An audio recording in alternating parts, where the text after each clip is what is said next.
Subscribe करें और bell दबाएं ताकि कोई खबर रह न जाए।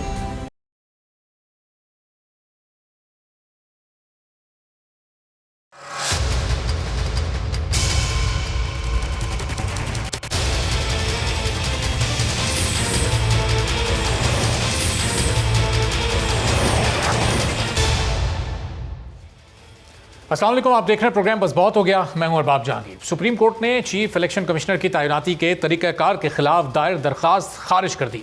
अदालत ने दरखास्त पर सुप्रीम कोर्ट रजिस्ट्रार ऑफिस के आयद करदा एतराज़ात को भी बरकरार रखा है।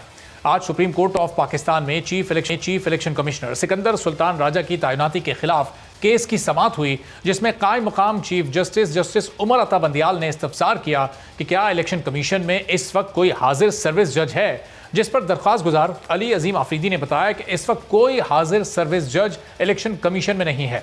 इस पर कायम मकाम चीफ जस्टिस उमर अता बंदियाल ने कहा, फिर तो बात ही खत्म हो जाती है।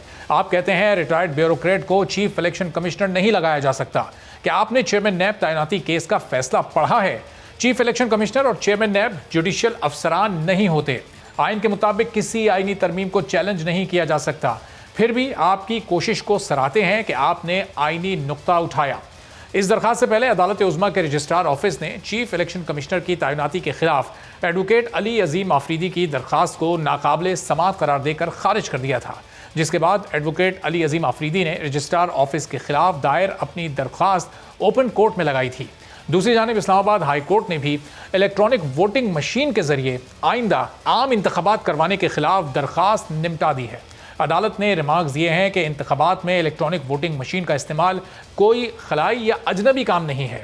ये निज़ाम दुनिया के बहुत से ममालिक में राइज है, लेकिन इलेक्ट्रॉनिक वोटिंग मशीन के इस्तेमाल पर पार्लियामेंट से कानून साजी लाजिम है। दरख्वास्त गुजार के तहफ़्फ़ुज़ात क़ब्ल वक्त और ख़दशात पर मबनी है। अदालत ने यह भी कहा कि इलेक्ट्रॉनिक वोटिंग मशीन के जरिए इंतखाबात की तजवीज़ भी अभी इब्तदाई मरहले में है। वफाकी हुकूमत आइंदा आम इंतखाबात के लिए इलेक्ट्रॉनिक वोटिंग मशीन का इस्तेमाल करवाना चाहती है, लेकिन इलेक्शन कमीशन को EVM पर बहुत सारे एतराज़ात हैं। इलेक्शन कमीशन हुकूमत से EVM के हार्डवेयर और सॉफ्टवेयर की तफसीलात फराहम करने का मुतालबा कर रही है, जिस पर वजारत साइंस और टेक्नोलॉजी ने यह कहकर माजरत कर ली है कि कंस्ट्रक्शन डिज़ाइन फौरी तौर पर नहीं दिया जा सकता, क्योंकि कंस्ट्रक्शन डिज़ाइन और सोर्स कोड चोरी होने का ख़तरा है। EVM की तकनीकी मालूमात कंपनी से मुआहदे के बाद ही देंगे। तो वजारत यानी हुकूमत इस बात को अब आगे लेकर एतराज़ात दूर करने हैं और ये मालूमात भी फराहम करनी है इलेक्शन कमीशन को, लेकिन उससे पहले किसी कंपनी से मुआहदे की ज़रूरत है। तो अब देखना है कि ये हुकूमत इन एतराज़ात को दूर कर पाती है या नहीं, और इलेक्शन कमीशन ने जो नोटिस वफाकी वज़रा को जारी किए हैं उस पर कार्रवाई किस तरह से आगे बढ़ती है। तो आज अदालत में भी चीफ इलेक्शन कमिश्नर सुरखरू हुए हैं और हुकूमत ज़ाहिर चीफ इलेक्शन कमिश्नर से मुस्ताफ़ी होने का जो मुतालबा कर रही है, उससे मुताल्लिक़ भी सवालात हैं कि सुप्रीम जुडिशल काउंसिल में रेफरेंस भेजकर उनको हुकूमत कानूनी तौर पर हटा सकती है, उस पर अमल क्यों नहीं किया जा रहा। इस पूरी सूरत हाल पर बात करते हैं। पाकिस्तान पीपल्स पार्टी के सीनियर रहनुमा नैयर बुखारी साहब हमारे साथ मौजूद हैं। बुखारी साहब, बहुत शुक्रिया प्रोग्राम के लिए आपने वक्त निकाला। तो बुखारी साहब, ये हार्डवेयर और सॉफ्टवेयर की तफसीलात इलेक्शन कमीशन ने मांगी है, वजारत साइंस और टेक्नोलॉजी भी देने के लिए तैयार है, लेकिन पहले वो चाहते हैं किसी कंपनी के साथ मुआहदा हो जाए ताकि सोर्स कोड और जो दीगर तकनीकी चीज़ें हैं वो चोरी ना हो सकें। इस बात के खदशात अपनी जगह मौजूद हैं। कुछ लचक का मुजाहरा ऐसा लग रहा है दोनों जानिब से हो रहा है। आने वाले वक्त में एतराज़ात इलेक्शन कमीशन के शायद हुकूमत दूर करने के लिए संजीदा कोशिशें करने जा रही है।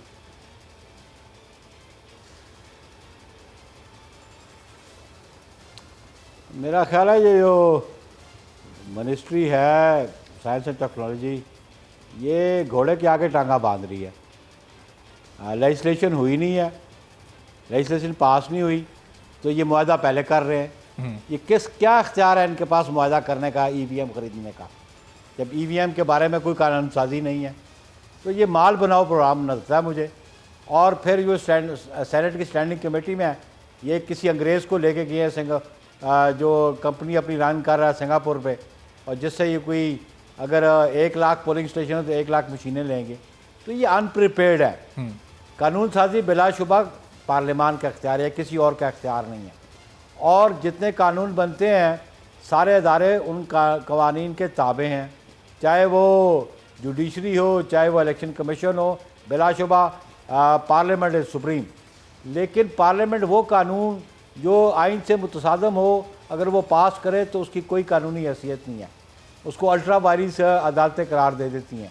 तो हम ये समझते हैं कि ये जो प्रपोज लॉ है जो उन्होंने नेशनल असेंबली से पास करवाया और इलेक्शन कमीशन ने कहा कि ये इन कॉन्ट्रडिक्शन टू कॉन्स्टिट्यूशन है, हम भी समझते हैं कि ये आइन से मुतसादम है और ऐसा कानून नहीं होना चाहिए। बुनियादी बात ये। सेकेंडली, किसी गवर्नमेंट फंक्शनरी का या एग्जेक्टिव का काम नहीं है इलेक्शन कराना। आइन ये सिर्फ इख्तियार इलेक्शन कमीशन ऑफ पाकिस्तान को देता है और हम समझते हैं कि इलेक्शन कमीशन ऑफ पाकिस्तान को स्ट्रेंथन किया जाए और आर्टिकल ये भी कहते हैं कि एग्जेक्टिव असिस्ट करेगी इलेक्शन कमीशन ऑफ पाकिस्तान को, तो फ्री एंड फेयर इलेक्शंस होंगे। बाकी कानून साजी करनी है तो उसको देखना चाहिए कि सिर्फ कानून साजी सफिशेंट है या उन प्रॉस कॉन्स को भी देखने की ज़रूरत है, उन ग्राउंड रियलिटीज़ को भी देखने की ज़रूरत है कि क्या ये कैपेबिलिटी इलेक्शन कमीशन के पास अभी है। मसलन ये जो ब्रीफिंग इन्होंने दी, 1 लाख अगर पोलिंग स्टेशन है जी, तो 1 लाख बंदा आपको टेक्निकल चाहिए होगा जिसको आपने ट्रेन करना है। ये 2 साल में हो सकेगा कि नहीं? तो ये ऐसी चीज़ें हैं कि आप जल्दबाजी में न करें, जल्दबाजी में कानून साजी ना करें। ये माल बनाओ जो प्रोग्राम है आपका कि जिसके तहत अभी वो कहते हैं ग्राम वसे नहीं दो चक्के पहले, मतलब अभी जो कानून पास नहीं हुआ तो ये किसी कंपनी से एग्रीमेंट करने बैठे हुए हैं। Under what provision of law, under what authority ये एग्रीमेंट कर रहे हैं? तो मैं समझता हूँ कि ये एक नई एटीएम क्रिएट की। तो बुखारी साहब, ये कानून साजी को क्या ये हुकूमत बहुत ही लाइट ले रही है? बैक ऑफ द माइंड इनके क्या है कि असेंबली से पास करवा लेंगे इसीलिए कंपनी से मुआहिदा करने जा रहे हैं?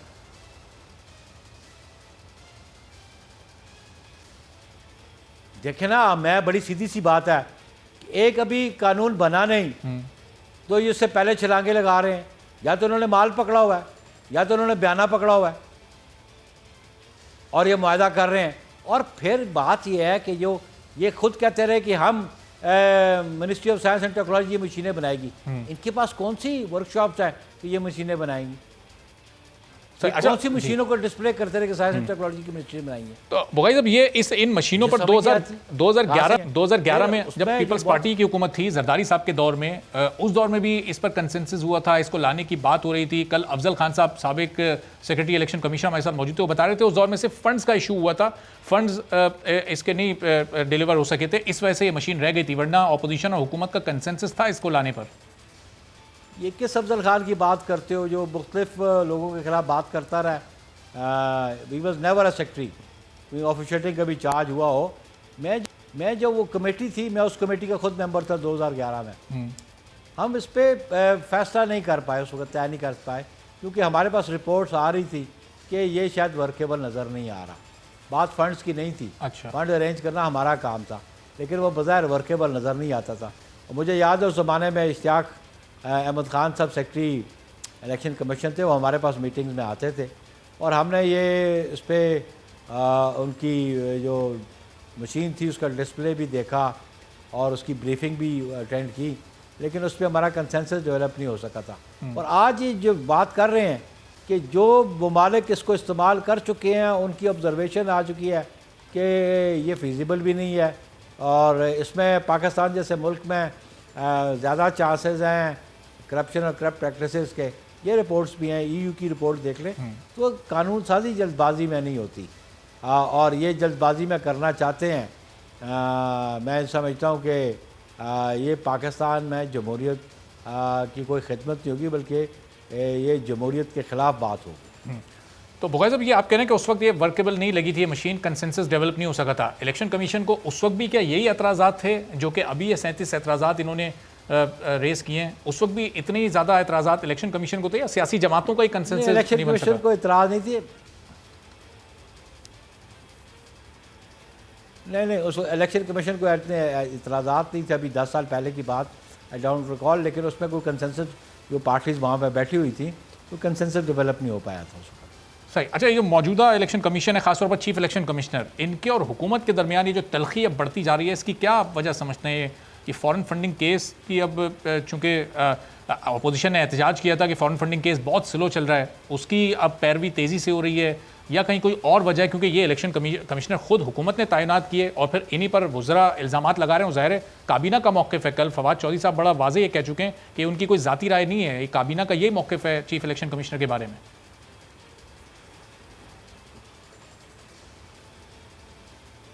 बिलाशुबा आपने ठीक आपका एनालिसिस है, क्योंकि ये पीटीआई वाले फंसे हुए हैं, फॉरेन फंडिंग की इनकी कंसीलमेंट है, और अब ये बार बार डिफरेंट पॉलिटिकल पार्टीज़ पे दरख्वास्तें डालते हैं कि फ़ॉरेन फंडिंग। पीपल्स पार्टी भी दरख्वास्त डाली है, मैं बतौर सेक्रेटरी जनरल वहाँ अपना मौका पेश करता रहा हूँ कि मेरा मौका है पाकिस्तान पीपल्स पार्टी के पास कोई फ़ॉरेन फंडिंग नहीं है, और हर साल हम अपने अकाउंट्स इलेक्शन कमीशन को फर्निश करते हैं, जिनको इलेक्शन कमीशन ने एक्सेप्ट किया हुआ है। लेकिन उनका एक वज़ीर वो मुंह उठा के चला जाता है दरख्वास्तबाजी करने के लिए, वो एज अ डिलेइंग टैक्टिस, और ताकि उनके खिलाफ जजमेंट ना आ सके। और वो जो एक कमेटी स्क्रूटनी कमेटी थी, उसकी जो पहली रिपोर्ट थी उसको इलेक्शन कमीशन ने एक्सेप्ट ही नहीं किया है कि वो जो थी कोई गैर मुबहम थी, उसमें कोई वाज़ेह बात नहीं थी। उन्होंने कहा इसको दोबारा एग्जामिन करें। तो ये इसको फॉरेन फंडिंग केस को क्यों नहीं एक्सपेडाइट होने देते? कितनी डेटें ली इन्होंने उस इशू पे, कितनी मरतबा ये हाई कोर्ट में गए, और कितने इन्होंने वकला चेंज किए पीटीआई वालों ने। ये रिकॉर्ड की बात है, और पिछले 5 साल से ये मुकदमा चल रहा है, 6 साल से। तो इसको अल्टीमेटली डिसाइड होने दे, जो आपके पास मटेरियल रिकॉर्ड है वो लेके आए ताकि ये अपने कंक्लूजन को पहुँचे। और हम समझते हैं बेशुमार फॉरेन फंडिंग है जिसका इन्होंने अकाउंट फॉर नहीं किया हुआ। सही, लेकिन बुगाई साहब ज़ाहिर है अब आप लोग गए इलेक्शन कमीशन, आपने उनको अपनी हिमायत का यकीन दिलाया, अपोजिशन जमातें इस वक्त इलेक्शन कमीशन के साथ हैं, हुकूमत उनके सामने खड़ी है।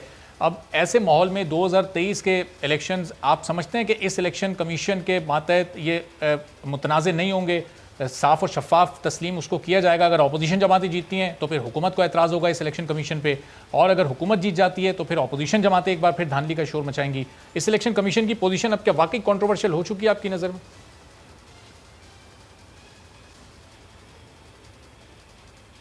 कतल नहीं है, ये कंट्रोवर्शियल बनाना चाहते हैं। इनको शिकस्त नज़र आ रही है आने वाले इंतखाबात में, और ये उसकी बुनियाद, इसकी बेस बनाना चाहते हैं। आज जैसे आपने कहा, चीफ इलेक्शन कमिश्नर साहब मेंबर कंसेंसस से बने हुए हैं, और Pakistan Peoples Party election commission की हमायत में नहीं गई। पाकिस्तान पीपल्स पार्टी और ANP आइन और कानून की हमायत में गई, कि हमने कहा कि वो जो इतराज़ात इलेक्शन कमीशन ने उठाए वो पॉलिटिकल पार्टीज़ के भी इतराज़ात है कि हम किसी ऐसे कानून को जो आइन से मुतसादम होगा उसको पास नहीं होने देंगे। और इलेक्शन कमीशन के पास हम गए कि सबसे ज़्यादा जो स्टेक होल्डर्स होते हैं इलेक्शन प्रोसेस में वो पॉलिटिकल पार्टीज़ हैं, और हम एज ए पॉलिटिकल पार्टी समझते हैं कि ये जो कानून साजी जल्दबाजी में लाना चाहते हैं और ये धांधली की बुनियाद रखना चाहते हैं, उसमें हम आइन और कानून को सपोर्ट करते हैं, और इलेक्शन कमीशन आइन और कानून के साथ खड़ा तो हमारी सपोर्ट है उनके साथ। सही, लेकिन अभी नैयर बुखारी साहब, PDM में जब आप लोग मौजूद थे, इस साल का आगाज़ हुआ था और इलेक्शन कमीशन के बाहर ही आप लोगों ने मुश्तरका एहतजाज किया था। उस वक्त इसी इलेक्शन कमीशन पर बहुत सारे तहफ़्फ़ुज़ात थे, वहाँ पर आप लोग एहतजाज भी कर रहे थे, अपने मुतालबात आप वहाँ लेकर गए थे। तो उस वक्त ज़ाहिर है इस इलेक्शन कमीशन उस वक्त ये आपके नज़दीक कॉन्ट्रोवर्शियल था, ये हुकूमत का साथ दे रहा था बकौल आप लोगों के, और केसेस बहुत स्लो हुकूमत के लेकर चल रहा था। अब हुकूमत को इस पर एतराज़ है, हुकूमत तो इस्तीफ़े तक का मुतालबा चीफ इलेक्शन कमिश्नर से कर रही है। तो फिर इस इलेक्शन कमीशन के साथ अगले इंतखाबात किस तरह से उसकी गारंटी है कि वो मुतनाज़ नहीं होंगे?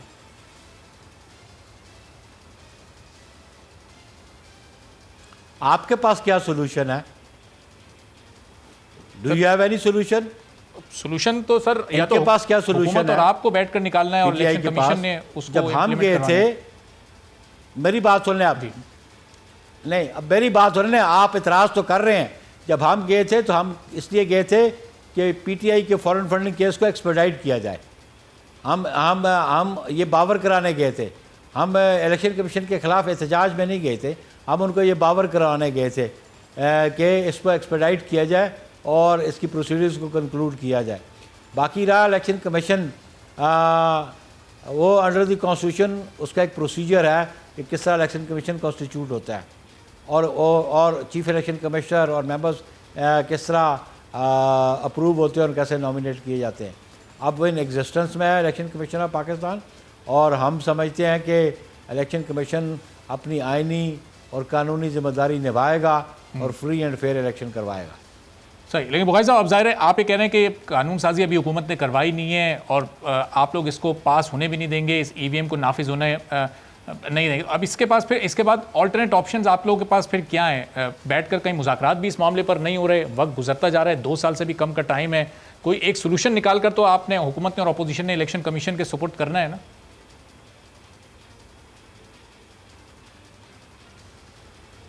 सोल्यूशन के लिए पेशरफ्त किसने करनी है, गवर्नमेंट ने या अपोजिशन ने?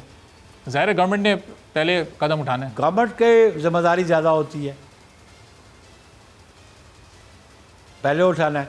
जिस गवर्नमेंट का prime minister leader of opposition के साथ सलाम दुआ लेने को तैयार ना हो, जितना डिसकर्टियस हो, जितना वो एरोगेंट हो, उसके साथ कोई वर्किंग रिलेशन किसी जमात के डेवलप हो सकते हैं?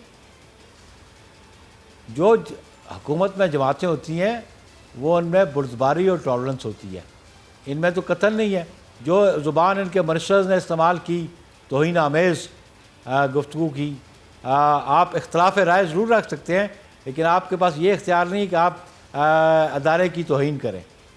तो हम ये समझते हैं कि ये बुनियाद डाल रहे हैं अपनी शिकस्त को छुपाने के लिए, जो आने वाले इंतखाबात है, जो शिकस्त इनके नसीब में लिखी जा चुकी है। सही, तो इसका मतलब फिर आने वाले वक्तों में बुखारी साहब आप मतलब ये कहना चाह रहे हैं कि फिर कहीं कोई मुज़ाकरात का सिलसिला आगे नहीं हो सकता? बहुत मुश्किल है कि हुकूमत और अपोजिशन एक साथ बैठें, चूँकि ज़ाहिर प्राइम मिनिस्टर का रवैया सबके सामने, वो अपोजिशन के साथ बैठना नहीं चाहते। वुज़रा ये बताते हैं कि जब हुकूमत अपोजिशन को दावत दी जाती है तो आप एनआरओ मांगते हैं।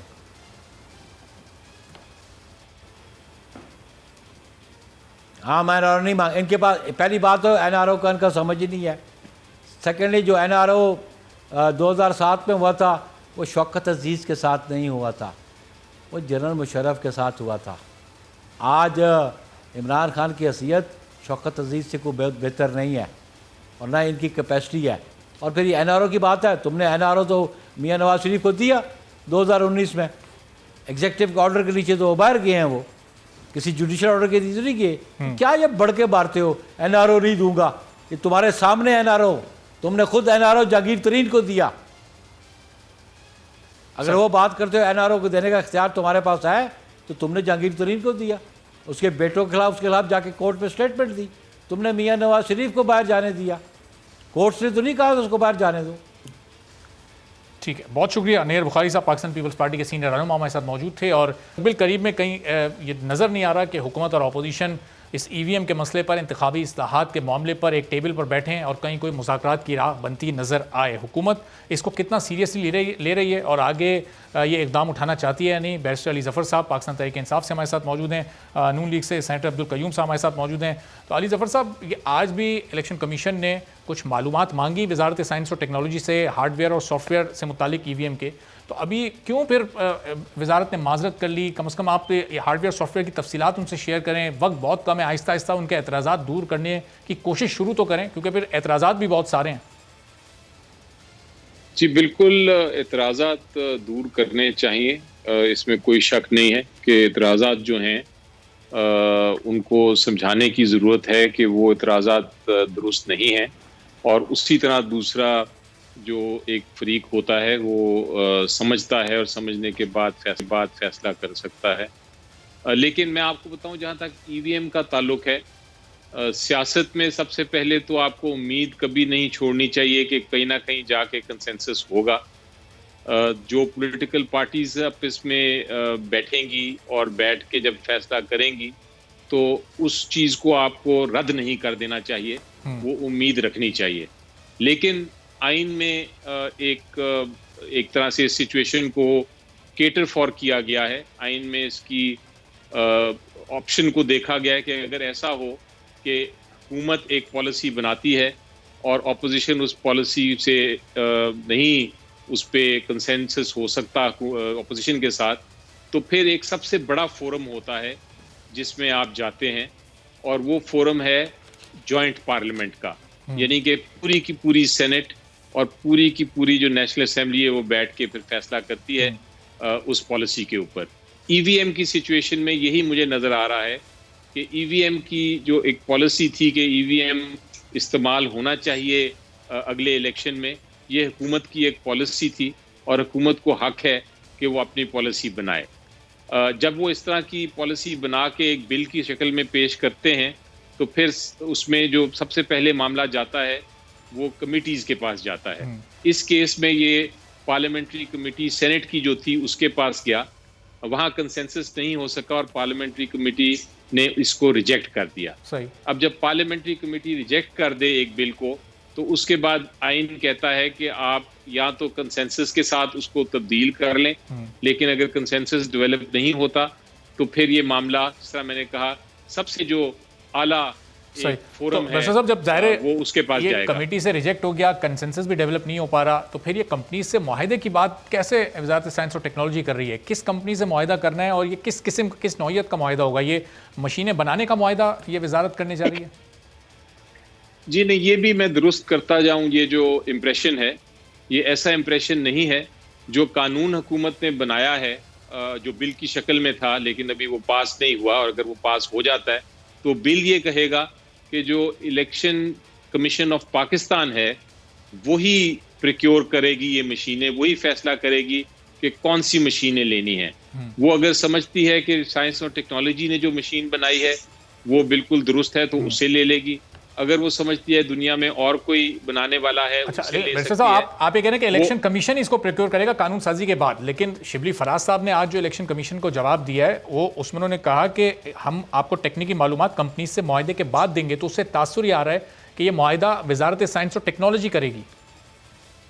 नहीं जी, ये नहीं हो सकता, क्योंकि इलेक्शन कराना आइन के तहत इलेक्शन कमीशन ऑफ पाकिस्तान का ही इख्तियार है और कानून के तहत भी उन्होंने ही ये प्रिक्योर करना है। चूंकि मैं पार्लियामेंट्री कमेटी का हिस्सा हूँ, मैं मेंबर हूँ, तो मैंने वो पार्लियामेंट्री कमेटी में जो बिल पेश हुआ था जिसकी डिस्कशन हो रही थी, उसमें सिर्फ ये लिखा है कि अगले इलेक्शन के लिए जो इलेक्शन कमीशन ऑफ पाकिस्तान है वो इलेक्ट्रॉनिक मशीनें प्रिक्योर करेगा और उसका इंतज़ाम करेगा। तो इसका मतलब यही है कि जो मशीनें हैं वो इलेक्शन कमीशन ऑफ पाकिस्तान ने ही खरीदो फरोख्त करनी है। उसकी टेक्नोलॉजी क्या होनी चाहिए वो भी इलेक्शन कमीशन ऑफ पाकिस्तान ही फैसला करेगा। ठीक है बैरिस्टर साहब, तो आप कह रहे हैं इलेक्शन कमीशन ने ये प्रोक्योरमेंट करनी है और टेक्नोलॉजी का इंतखाब भी उन्होंने ही करना है, तो ये तो बड़ी आसानी के साथ आपने इस पूरी सिचुएशन को एक तरह से हल ही कर दिया है। फिर हुकूमत और इलेक्शन कमीशन के दरमियान ये महाज आराई क्यों हो रही है? एक ब्रेक के बाद ये सवाल मैं आपके सामने लेकर आता हूँ।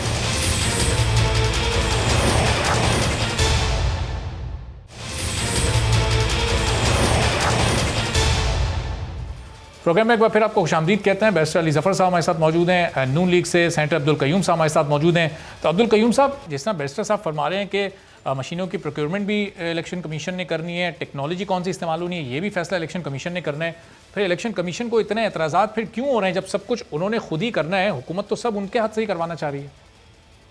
या देखिए, पहली बात तो ये है, बैरिस्टर अली ज़फ़र जो है हमारे बड़े मेहरबान दोस्त हैं और ये एक ताज़ा हवा का झोंका है कि ऐसे लोग हुकूमत में मौजूद हैं, ये सही एडवाइस करेंगे। मैं दो चीज़ें बताना चाहता हूँ। देखिए, पहली, ये EVM is not a big issue, it is not a war winning factor. Actual problem is जो आपकी आपस में एक्यूट पोलराइजेशन है पॉलिटिकल, पार्लियामेंट को हम नहीं चलने दे रहे, आपस में टसल, एक वर्किंग रिलेशन भी नहीं है। सबसे बड़ी वजह ये है। अदरवाइज इम्प्रूवमेंट की कई चीज़ें हैं जिसमें मुख्तलिफ व्यू पॉइंट्स आएंगे, फिर उसका एक तरीका है कि उसको कैसे हल किया जाए और आगे कैसे चला जाएगा। Excuse me. अच्छा, दूसरी मैं ये कहना चाहता हूँ कि ये जो कह रहे हैं ना अली ज़फ़र के वो इलेक्शन कमीशन की जिम्मेदारी, ये बिल्कुल ठीक कह रहे हैं। मैं आपको एक एग्जांपल देता हूँ कि पाकिस्तान की आर्म्ड फोर्सेस को एक टास्किंग है, एक मिशन है कि आपको टेरिटोरियल इंटेग्रिटी ऑफ पाकिस्तान को इंश्योर करना है। वो बड़ा मिशन आपने उनको, जैसे इलेक्शन कमीशन को कहा कि आपने फेयर और बिल्कुल ट्रांसपेरेंट इलेक्शन कराने। अभी आप आर्मी को या एयरफोर्स को ये नहीं बता सकते कि आपने फलानी कोर को वहां लगाना है, फलाना इक्विपमेंट, वो रिकमेंड करेंगे, गवर्नमेंट से सैंक्शन लेंगे, बट स्ट्रेटजी कैसे वो अपने मिशन को कंप्लीट करते हैं ये उनका प्रीरोगेटिव है कि वो F-16 उनको चाहिए तो मिल सकते हैं, वो टैंक कौन सा इस्तेमाल करेंगे, वो क्या करेंगे, उन्होंने इंश्योर करना है कि territorial integrity of the country.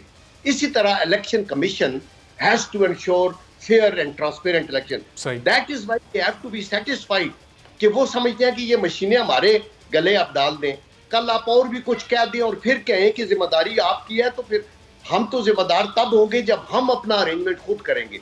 तो ये दूसरा एक नुक्ता है। और इसके ऊपर मैं ये कहता हूं कि इतना टाइम जाया ना किया जाए, बुलडोज ना किया जाए। ये ऐसी चीजें हैं जो कि इवन तहरीक इंसाफ की हुकूमत ने इलेक्शन नहीं कराने, ये तो इंटरम गवर्नमेंट ने कराने हैं।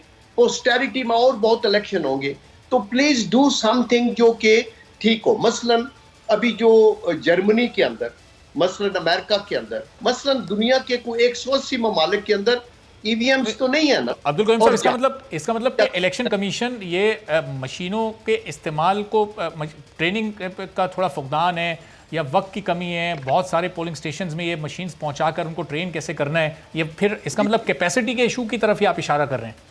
जी देखिए, मैं यही कह रहा हूं कि उन्होंने ये देखना है कि हमारे पास फंड्स क्या हैं, हमारे पास मैन पावर क्या है, हमारा कल्चर क्या है। क्योंकि इलेक्शन कमिश्नर हर पोलिंग बूथ पे तो नहीं बैठा होता ना खुद, उसका कोई एक जो ये रिटर्निंग ऑफिसर्स भी हैं। हमारी कौम का आपको खुद पता है, हम अपने गरिबान में देखते हैं तो सोसाइटी भी पोलराइज्ड हो जाती है। वी डोंट अंडरस्टैंड कि हम रियासत के लोग हैं, डीसीज जो हैं और लोग जेबों में होते हैं पॉलिटिकल लोगों की, ये इस तरह का कल्चर है।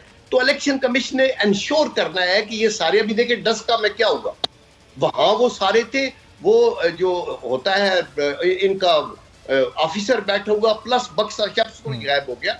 तो this is what they are saying. Abdul Qayyum साहब, फिर ये तो इलेक्शन कमीशन की कैपेसिटी बिल्ड करना ज़ाहिर है इस हुकूमत की भी और माजी की हुकूमतों की भी जिम्मेदारी थी। इस वक्त अपोजिशन की तमाम जमातें इलेक्शन कमीशन से हिमायत कर रही हैं, उसकी हिमायत में खड़ी हैं साथ। तो फिर ये इसका मतलब ये सिर्फ ये बुग़्ज़ हुकूमत में उनके साथ खड़े हैं और अपनी जिम्मेदारियों से पीछे हट रहे हैं। आपने ये बड़ी वैलिड बात की है, पिछली हुकूमत हो या उससे पिछली हो, ये हो, आज जो इशू है हमारा वो ये है कि आप इलेक्शन कमीशन को इतना पोटेंट और स्ट्रांग बना दें ताकि लोग उनको उंगलियां ना उठाएं। They are neither here nor there, उनके जो वसाइल है वो इतने महदूद है और मुश्किलात है उनके लिए, तो इसलिए उसको दूर करना चाहिए। मैं ये नहीं कहता कि इस हुकूमत ने अभी तक कुछ नहीं किया, बट मैं ये कहता हूं कि over a period of time हमारा पहला प्रोजेक्ट ये होना चाहिए कि हमारा इलेक्शन कमीशन मजबूत हो। अगर पीछे लोग नालायक थे तो अभी तो लायक लोग हैं ना बैठे हुए सारे, अभी कर दें उसको और फिर उनको पे छोड़े। वो ईवीएम लाते हैं जो लाते हैं, उनको कहिए हमें रिजल्ट्स दें, ये हमारी रिक्वायरमेंट है, हम आपको डिक्टेट। तो अब्दुल कयूम साहब, इसका मतलब कि इस हुकूमत ने अपना होमवर्क नहीं किया और बैरिस्टर साहब ये जिम्मेदारी आप लोगों की थी कि पहले कम से कम इलेक्शन कमीशन की कैपेसिटी को बिल्ड करते, उनके पूरे अमले को, रिटर्निंग अफसर्स को, उनको एतमाद में लेते इस मशीन से मुतालिक, फिर इस मशीन का आइडिया आप लोग सामने रखते। ये चीफ इलेक्शन कमिश्नर और आपकी हुकूमत के दरमियान इतनी तलखी बढ़ क्यों गई है? ये इसकी वजूहात नहीं समझ आ रही कि किस तरह के इल्ज़ामात उन पर लगाए जा रहे हैं। अब नोटिस आपके वज़रा पर हो चुके हैं, अब ये मामला आगे इलेक्शन कमीशन और आप लोग आमने सामने चलेंगे, जबकि अगर इस मशीन को नाफिज करना है तो आप लोगों ने एक साथ चलना है। जी देखें, इसमें जो इलेक्शन कमीशन ऑफ पाकिस्तान ने कुछ इतराज़ात, क्योंकि जब पार्लियामेंट्री कमेटी ने इलेक्शन कमीशन को बुलाया तो साथ उनके कमेंट्स भी मांगे और इलेक्शन कमीशन ऑफ पाकिस्तान ने अपने इतराज़ात उधर जमा करा दिए। उन इतराज़ात में दो किस्म के इतराज़ात हैं अगर आप उसको ब्रॉडली देखें। एक तो ये है कि पैसे हमें चाहिए, इस काम के लिए बहुत सारे पैसे चाहिए। तो वो जहाँ तक इस इतराज़ का ताल्लुक है, वो पैसे फराहम करना बजट में से वो हुकूमत की जिम्मेदारी है। और वो तो बाबर अवान साहब ने क्लियर भी कर दिया था कि पैसे तो हुकूमत फराहम करेगी, तो ये तो एतराज़ ख़त्म ही हो गया। जी, ये नंबर 1। दूसरे सेट ऑफ इतराज़ात हैं, वो कुछ इस किस्म के हैं। मसलन उन्होंने कहा है कि हमारे लिए पास वक्त कम है, हमने ट्रेनिंग करनी है, ये हमने इनको डिज़ाइन कराना है मशीनों को, हमने इनको ख़रीद करना है, हमने उसके बाद इनको स्टोर करना है, हमने कहाँ कहाँ पहुँचाना है, वो किस तरह पहुँचाएंगे, बिजली बंद हो जाए तो क्या होगा। इस किस्म के जो इतराज़ात हैं टेक्निकल, वो हुकूमत का ख्याल है कि ये जो 2 साल हैं, क्योंकि इलेक्शन में अभी 2 साल अभी रहते हैं तकरीबन, तो ये जो 2 साल हैं ये सफिशेंट टाइम है। इस टाइम में इलेक्शन कमीशन ऑफ पाकिस्तान ये सारे इतराज़ात जो है वो इनको एक तरह से सॉल्व कर सकता है। उनको ये जो इश्यूज हैं, इसका मतलब कि ये मामला, ये एतराज़ जो हैं, ये किसी हद तक आप भी अगर समझें तो ये वैलिड ही हैं। अगर कोई बंदा आप ये बता रहा है कि मुझे वक्त चाहिए, अब किसी नई टेक्नोलॉजी से हम आहंग होने के लिए थोड़ा मुझे वक्त दें, तो उसके साथ बैठकर बातचीत करनी चाहिए या फिर उसको जहन्नुम में जाने की बद्दुआएं दें, उसके इदारे को आग लगाने की बातें करने लगें, उसको अपोजिशन का आला-ए-कार बयान करने लगें? फिर ये इस तरह के इल्ज़ामात, हुकूमत का ये रवैया दुरुस्त था? जी देखें, रवैया तो किसी भी इंस्टीट्यूशन, एक या दूसरी इंस्टीट्यूशन की झगड़ा जब भी होता है आपका, आप दोनों साइड्स को कहते हैं कि ये बिल्कुल गलत हो रहा है, क्योंकि दोनों स्टेट इंस्टीट्यूशंस होती हैं। झगड़ा होना ही नहीं चाहिए, बात डिबेट की है और डिबेट सोल्यूशन ओरिएंटेड होनी चाहिए, यानी कि आप डिबेट करें, उसको आप नेशनल इंटरेस्ट में सॉल्व करें। तो ये तो आई थिंक एक बड़ा मेजर प्रिंसिपल है, और ये इस प्रिंसिपल को तो मैं बड़ी देर से कह रहा हूं कि ये हर, लेकिन बैरिस्टर साहब, ये जो एक अखलाकियात का दायरे कार होता है, ये ज़ाहिर उसकी भी तो अपनी अहमियत होती है। इलेक्शन कमीशन की जानिब से किसी वजीर पर या हुकूमत पर कोई इस तरह का डायरेक्ट या पर्सनल अटैक नहीं किया गया, लेकिन जिस तरह वफाकी वज़रा ने उन पर पर्सनल अटैक किया, उनको अपोजिशन का, मियां नवाज शरीफ का माउथ पीस करार दे दिया, तो ये इस तरह की बात भी आपकी नज़र में ये मुनासिब रवैया था हुकूमत का? और फिर उसको काबीना का फैसला करार दिया फवाद चौधरी साहब ने कि पूरी काबीना ये समझती है।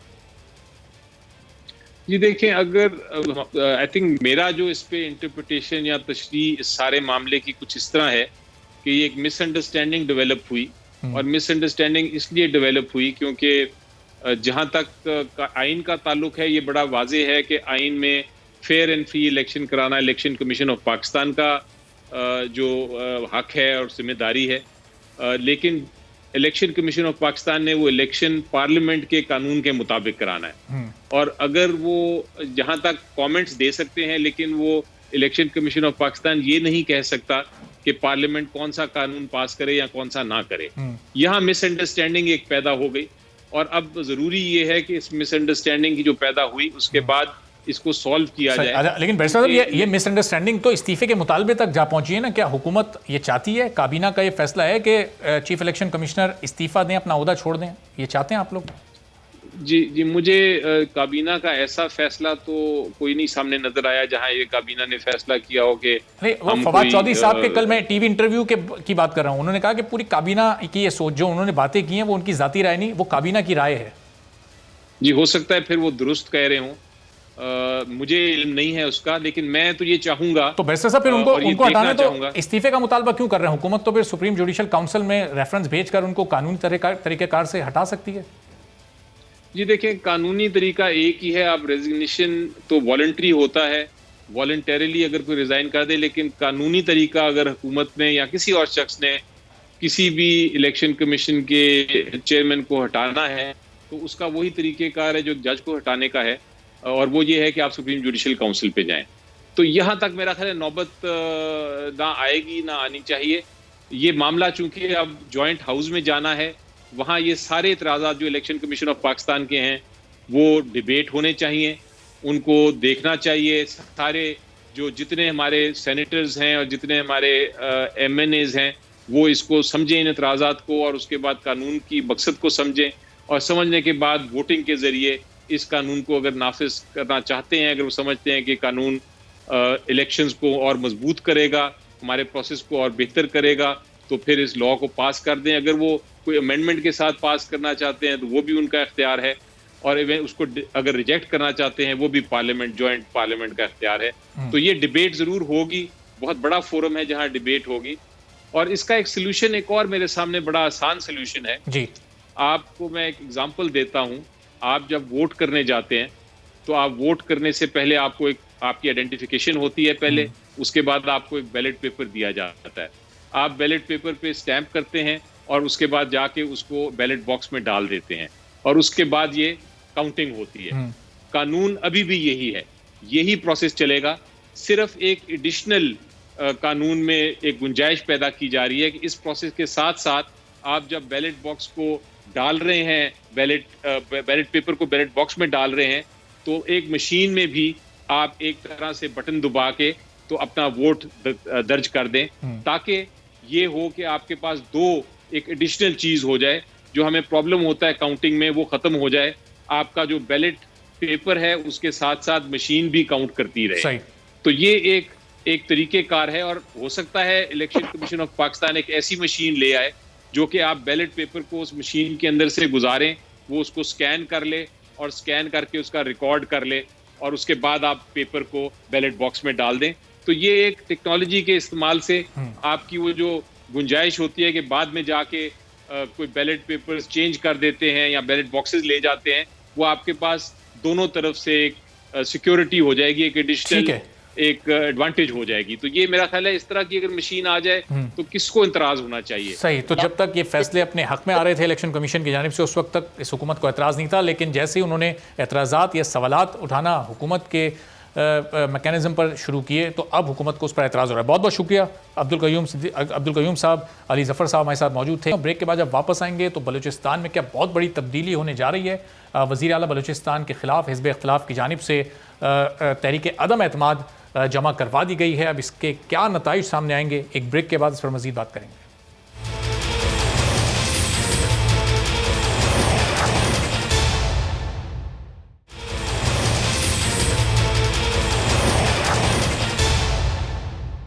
प्रोग्राम में एक बार फिर आपको खुशामदीद कहते हैं। बलूचिस्तान असेंबली में अपोजिशन ने वज़ीर आला जाम कमाल के खिलाफ तहरीक अदम एतमाद जमा करवा दी है, जिस पर 16 अरकान असेंबली के दस्तखत भी मौजूद हैं।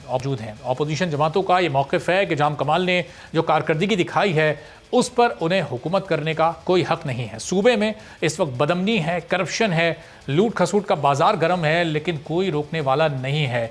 जिसका जवाब देते हुए वज़ीर आला बलूचिस्तान जाम कमाल ने कहा है कि उनकी जमात और इत्तेहादी उनके साथ हैं, उन्हें अपोजिशन से कोई फ़र्क नहीं पड़ता।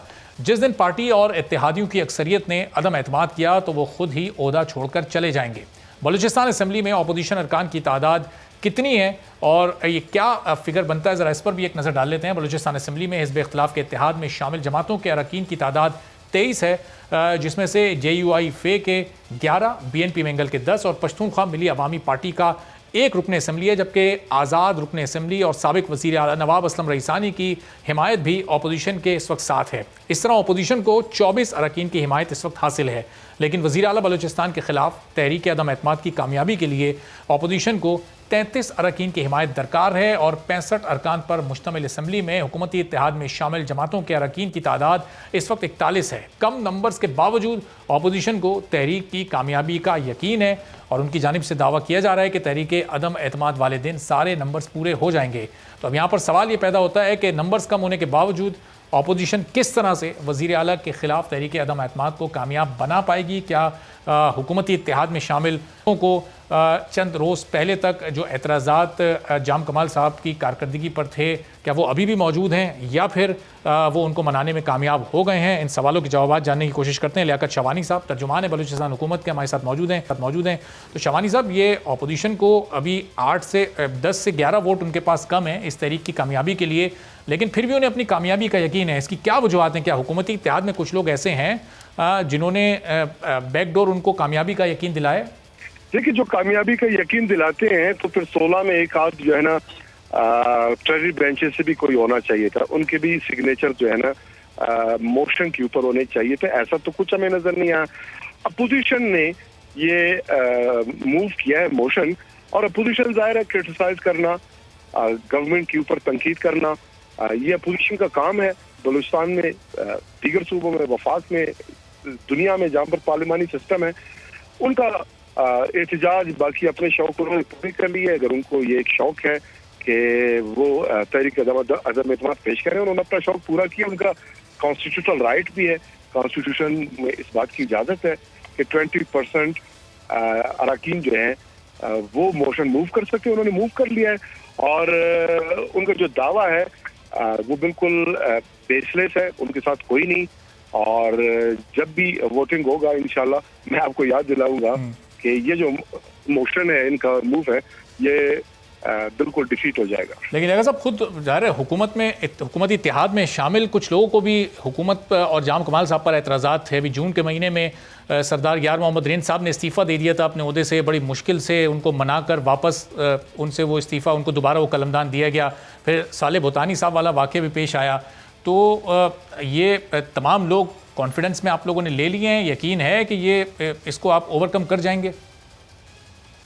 नहीं, कॉन्फिडेंस में लेने की जरूरत ही नहीं है। कॉन्फिडेंस में सरदार यार मोहम्मद रेन साहब आप खुद बता रहे हैं कि उन्होंने चार्ज रिज्यूम कर लिया है और वो पाकिस्तान तहरीक इंसाफ का बलूचिस्तान में पार्लिमानी सरबराह हैं। वो जाम कमाल साहब के साथ खड़े हुए हैं, उनकी जमात खड़ी हुई है। प्राइम मिनिस्टर साहब जाम कमाल साहब के सपोर्ट में हैं, तमाम कोलिशन पार्टनर सीएम साहब के सपोर्ट में हैं। तो उन्हें सीएम साहब पे एतमाद है, सीएम साहब को अपने रफ़क़ा पे, अपने कोलिशन पार्टनर्स पे एतमाद है।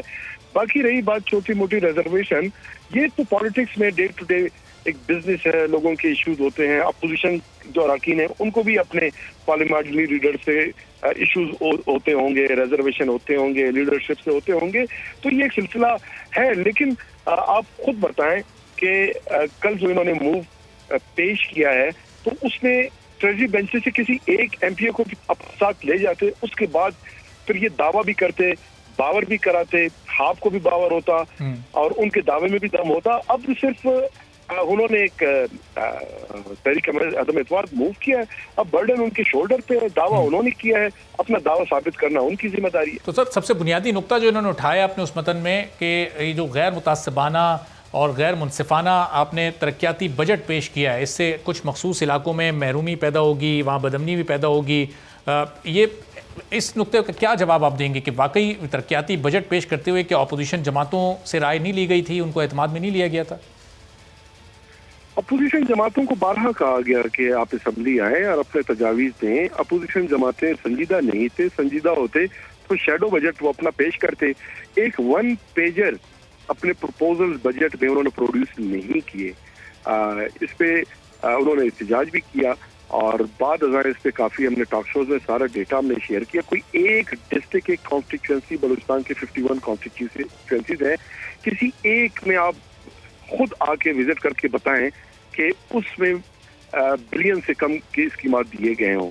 और हमने कथन ये नहीं देखा कि ये अपोजिशन का हल्का है या गवर्नमेंट या उसके कोलिशन पार्टनर के हल्के हैं। हमने बलूचिस्तान को देखा है, जहाँ पे स्कूल की जरूरत थी वहाँ पे हमने स्कूल दिए, जहाँ पर हॉस्पिटल की जरूरत थी हॉस्पिटल दिए, जहाँ पे पानी आबनोशी की स्कीमात की जरूरत थी वहाँ पर आबनोशी की स्कीमात दिए। और इस परफॉर्मेंस का तो खुद इंडिपेंडेंट जो ऑर्गेनाइजेशंस हैं, गैलप सर्वे का अभी जो रिपोर्ट आया है, 76% बेस्ट परफॉर्मेंस के साथ जाम कमाल साहब among all chief ministers victory stand पे टॉप पे हैं। उससे 4 दिन या 5 दिन कबल पिलडैट का एक सर्वे आया जिसमें उन्होंने परफॉर्मेंस भी मेजर किया और साथ ही जो चीफ मिनिस्टर्स की अटेंडेंस है उसमें भी चीफ मिनिस्टर बलूचिस्तान जो है टॉप पे हैं। आप ही के प्राइवेट एक चैनल ने पिछले साल एक सर्वे कंडक्ट कराया है जिसमें 53% उन्होंने कहा कि पिछले गवर्नमेंट के मुकाबले में बहुत बेहतरी आई है लॉ एंड ऑर्डर में। 3 साल कारकर्दगी वो सीएम साहब ने असेंबली फ्लोर पे भी आपके साथ पेश किया, मैंने भी पेश किया, अब भी हम वो डिटेल आपके साथ कई टॉक शोज में मैंने शेयर किया है। पिछले दिनों जो है इस पे मैंने मीडिया टॉक किया। सिर्फ 347 जो है हमने नए प्राइमरी स्कूल बनाए हैं। बलूचिस्तान की तारीख का पहला कैंसर हॉस्पिटल तेजी से उस पर काम जारी है। फेडरल गवर्नमेंट से कोयटा कराची शारा ड्यूल कैरेजवे का हमने वो स्कीम जो है वो ले लिया है। फिर ये ऑपोजिशन ने फिर क्यों मजबूर हो गई ऑपोजिशन ये तरीके अदम एतमाद लाने के लिए? हम पंजाब की सियासत देखते हैं कि पंजाब में इस वक्त गवर्नेंस का क्या हाल है, वहाँ दूसरे कितने मसाइल हैं, लेकिन और किस तरह से वहाँ अपोजिशन जमातें मुत्तहिद भी हैं, लेकिन फिर भी वज़ीर आला पंजाब के ख़िलाफ़ ये तहरीक अदम एतमाद लाने के लिए वहाँ की बड़ी जमात नून लीग नहीं राज़ी है। यहाँ पर जब आप इतनी कामयाबियाँ हुकूमत की गिनवा रहे हैं, इसके बावजूद इतनी आसानी के साथ ये हिज़्ब इख्तिलाफ़ ये तहरीक अदम एतमाद लेकर आ गई, क्या वजह है इसकी? फिर यही कामयाबी जो है, यही कारकर्दगी जो है अपोजिशन के लिए बायस परेशानी व बेचैनी है और होना भी चाहिए। जाहिर है कि जाम कमाल साहब उनके कोलिशन पार्टनर इतनी अच्छी कारकर्दगी दिखाएंगे तो अपोजिशन जमातों को अगले इंतखाबात में वोट कौन देगा, ये है उनका कंसर्न, ये है उनकी बेचैनी, ये है उनकी परेशानी। और वो ये अदम एतमाद की तहरीक मूव करके पब्लिक को मैसेज देना चाह रहे हैं कि गवर्नमेंट अच्छी परफॉर्म नहीं कर रहे हैं, वो मीडिया में रहना चाहते हैं, कुछ दिन सोशल मीडिया में रहना चाहते हैं, अपने वर्कर्स को लॉलीपॉप देके उनको जो है मुतमईन करने की कोशिश कर रहे हैं। लेकिन उनको ये पता होना चाहिए कि आवाम जो है वो अब काफी बाशऊर हो चुकी है, आवाम कारकर्दगी को देखती है। इस तरह की हरकतों से पहले भी इन्होंने बजट सेशन में जाने के बजाय अगर हुकूमत की कारकर्दगी इतनी अच्छी है तो अभी लेकिन साहब हुकूमत की कारकर्दगी अगर इतनी अच्छी है और आवाम भी मुतमईन है तो अभी कंटोनमेंट बोर्ड के जब इंतखाबात हुए टोटल 9 वहाँ की नशिस्तें थी, उसमें 5 आज़ाद उम्मीदवार कामयाब हुए हैं। फिर हुकूमत यहाँ बड़े मार्जिन से जीतने में क्यों नहीं कामयाब हुई, क्यों शिकस्त हुई हुकूमत को? 4 जो है उसमें आज़ाद उम्मीदवार हैं, 5 जो है वो पीटीआई और बलूचिस्तान पार्टी के कैंडिडेट ये सीटें जीती हैं। तो तनासुब के लिहाज से 60% निश्चित जो है पहला नंबर आज़ाद उम्मीदवार जो है, जो पहला नंबर है वो आज़ाद उम्मीदवारों का है। आज़ाद उम्मीदवार भी जो है कुछ हमारी उनके साथ सीट एडजस्टमेंट की बहुत जगह जो है आज़ाद उम्मीदवार के हमने अपने कैंडिडेट विड्रॉ किए, उनको सपोर्ट किया। तो सर पीटीआई तो आपकी इत्तेहादी है ना, अगर पीटीआई को आप हटाएं सिर्फ अपनी जमात, जी अपनी जमात की बात करें तो अपोजिशन की जमात तो एक सीट भी नहीं जीत सका ना। जो अपोजिशन की जमातें इस वक्त उन्होंने करारदाद मूव किया है और ये दावा कर रहे हैं कि अवाम गवर्नमेंट के खिलाफ है, तो उनसे ये सवाल आपका बिल्कुल बनता है, उनसे पूछें कि कंटोनमेंट बोर्ड में क्या एक निशिस्त जीतने में वो कामयाब हुए? सिंगल सीट उनका बताएं। लेकिन सर आप हुकूमत से भी ये सवाल बनता है कि हुकूमत की कारकर्दगी इतनी अच्छी है तो फिर हुकूमत अक्सरियत से जीतने में क्यों कामयाब नहीं हुई? लोगों ने इसका मतलब अपोजिशन को भी रिजेक्ट कर दिया और किसी हद तक अगर आप तनासुब के लिहाज से तो 60% मैंने आपको बता दिया। लेकिन कोलिशन पार्टनर्स तो एक अलग, वो जो आपके कोलिशन पार्टनर्स हैं वो तो एक अलग जमात है ना, उनको अगर आप जमात को साइड में करें तो अपनी सिर्फ जमात की कारकर्दगी की बात करें तो अपोजिशन आज़ाद उम्मीदवारों और आपकी जमात में एक फ़र्क है वाज़ेह। एक को आप साबित करके दिखाएं कि कोई एक आज़ाद उम्मीदवार जो अपोजिशन अगर सियासी जमात को ज्वाइन कर ले, फिर जो है आप भले मुझसे जो गिला करना चाहें तो लेकिन जब सवाल यह है कि अवाम ने आज़ाद उम्मीदवारों को मुंतखब किया है, उन्होंने अपोजिशन को तो रिजेक्ट कर दिया, लेकिन हुकूमत को भी उस तरह से उन्होंने वेलकम नहीं किया जिस तरह जो कारकर्दगी आप बता रहे हैं उसकी बुनियाद पर जिस तरह वेलकम होना चाहिए था। देखिए बाकी सूबों में जो रिजल्ट आया है आप तनासब के लिहाज से, चूंकि मैंने परसेंटेज आपको बता दिया कि 60% जो है हम जीते हैं, तो 60% का ये मतलब है कि अवाम का एतमाद और एतमाद हमने हासिल किया है। हाँ, हमारी नशिस्तें आज़ाद उम्मीदवारों से कम होते या जो अपोजिशन का हालत है 0 होता या 1 होती, तब आपका जो है ना ये सवाल बिल्कुल बनता। बाकी जमहूरियत है, अवाम का हक है, आज़ाद उम्मीदवार उनका डेमोक्रेटिक राइट। ठीक है, बहुत बहुत शुक्रिया। लियाकत शवानी साहब तर्जुमान बलूचिस्तान हुकूमत हमारे साथ मौजूद थे और कह रहे थे और गैलप सर्वे हुकूमत के हक में है तो इसलिए उनकी कारकर्दगी इत्मीनान बख्श है और उन्हें कोई परेशानी नहीं है। अब देखना है कि ये तहरीक अपोजिशन कामयाब करवाने में कामयाब हो पाती है या नहीं। आज के प्रोग्राम से इजाज़त दीजिए, अल्लाह हाफ़िज़।